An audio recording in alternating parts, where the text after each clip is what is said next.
सोच कर देखिए, एक ऐसे वक्त के बारे में जब कुछ भी नहीं था, न दिन न रात, बस एक अनंत चेतना। विष्णु पुराण हमें कहानी सुनाता है ठीक उसी शुरुआत की। ये एक ऐसी कहानी है जो सृष्टि, उसके संतुलन और फिर उस संतुलन के लिए होने वाले संघर्ष के चारों ओर घूमती है। तो चलिए इस ब्रह्मांडीय चक्र के रहस्यों को एक एक करके समझते हैं। तो सब कुछ शुरू होने से पहले आखिर था क्या? विष्णु पुराण कहता है, कुछ भी नहीं। न समय था, न कोई जगह, बस एक असीम, बिना किसी आकार की चेतना। और वही थे विष्णु, वही थे परम सत्य। देखिए, ये पूरी कहानी एक तरह से एक बातचीत है, एक सवाल जवाब का सिलसिला। एक तरफ है मैत्रेय, जिनके मन में इस ब्रह्मांड को लेकर ढेरों सवाल हैं, और दूसरी तरफ है उनके गुरु पराशर, जिनके पास इन सभी सवालों के जवाब हैं। और उनकी ये बातचीत शुरू होती है सृष्टि के सबसे बड़े रहस्य से।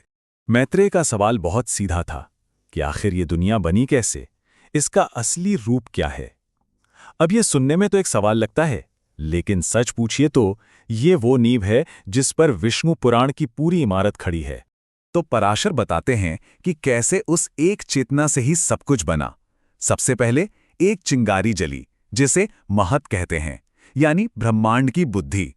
फिर उससे पैदा हुआ अहंकार, यानी मैं होने का एहसास, एक पहचान।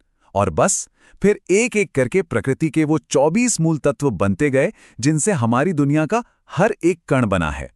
अब सबसे दिलचस्प बात यह है कि वही एक चेतना यानी विष्णु 3 अलग अलग भूमिकाएं निभाती हैं। ब्रह्मा बनकर वो दुनिया को बनाते हैं, विष्णु बनकर वो उसका संतुलन बनाए रखते हैं, और शिव बनकर वो इस चक्र को समाप्त करते हैं ताकि एक नया चक्र फिर से शुरू हो सके। तो ये तीनों असल में एक ही ब्रह्मांडीय ऊर्जा के 3 अलग अलग चेहरे हैं। ठीक है, ब्रह्मांड तो बन गया, लेकिन उसमें एक व्यवस्था कैसे बनी? चलिए देखते हैं कि जीवन और समाज के नियम आखिर स्थापित कैसे हुए। ब्रह्मा ने सिर्फ दुनिया नहीं बनाई, बल्कि उसे एक मकसद भी दिया। उन्होंने बनाए सप्तर्षि ताकि वो ज्ञान फैला सकें, और फिर बनाए मनु और शत्रुपा, पहले इंसान जिन्होंने समाज और परिवार की शुरुआत की। और इस पूरी व्यवस्था की जो नींव है वो है धर्म। अब धर्म का मतलब सिर्फ पूजा पाठ नहीं है, बल्कि ये ब्रह्मांड का संतुलन है, वो नियम जो हर चीज को अपनी जगह पर टिकाए रखता है। और इसी धर्म की रक्षा का जिम्मा है विष्णु पर। लेकिन जहां व्यवस्था होती है, वहां अव्यवस्था भी तो जन्म लेती है। अब कहानी उस मोड़ पर आती है जहां अधर्म सिर उठाता है और ब्रह्मांड के इस संतुलन को चुनौती देता है। तो सवाल यह है कि जब अधर्म यानी अराजकता धर्म पर भारी पड़ने लगती है, तब क्या होता है?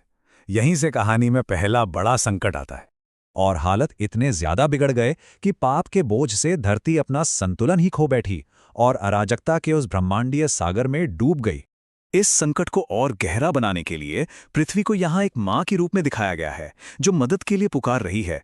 ये सिर्फ एक ग्रह का डूबना नहीं था, ये तो जैसे खुद जिंदगी का ही अंधेरे में डूब जाना था। और तब धर्म की रक्षा के लिए विष्णु सामने आए। उन्होंने एक विशाल वराह का रूप लिया और अपनी दाढ़ों पर पृथ्वी को उस अथाह सागर से बाहर निकाल लिया। दुनिया में एक बार फिर से व्यवस्था कायम हो चुकी थी। तो अब तक हमने इस कहानी को एक ब्रह्मांडीय नजरिए से देखा। अब इसी संघर्ष को एक इंसान की नज़र से देखते हैं। ये कहानी है एक राजकुमार की, जिसका सफ़र हमें भक्ति और विश्वास की असली ताकत दिखाता है। और ये कहानी ये भी दिखाती है कि देवताओं और असुरों का संघर्ष सिर्फ आसमान में ही नहीं, बल्कि हर इंसान के मन के अंदर भी चलता है। मिलिए ध्रुव से, एक छोटा राजकुमार जिसे उसके ही पिता ने ठुकरा दिया।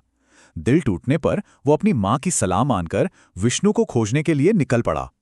उसने इतनी कठोर तपस्या की कि खुद विष्णु को उसके सामने प्रकट होना पड़ा, और उसे जो इनाम मिला वो दुनिया के किसी भी सिंहासन से कहीं ज्यादा बड़ा था। और क्या था वो इनाम? उसे हमेशा के लिए आकाश में ध्रुव तारे के रूप में स्थापित कर दिया गया, स्थिरता और अटूट विश्वास का प्रतीक। ये कहानी हमें बताती है कि सच्ची भक्ति आपको ब्रह्मांड में एक स्थायी स्थान दिला सकती है। तो इन सारी कहानियों से हमें आखिर पता क्या चलता है?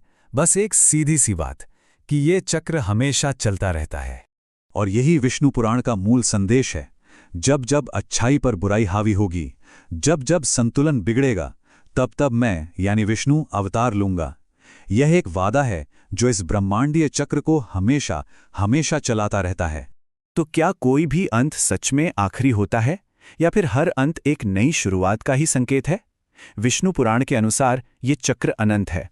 अंत तो बस एक नए अध्याय की प्रस्तावना है।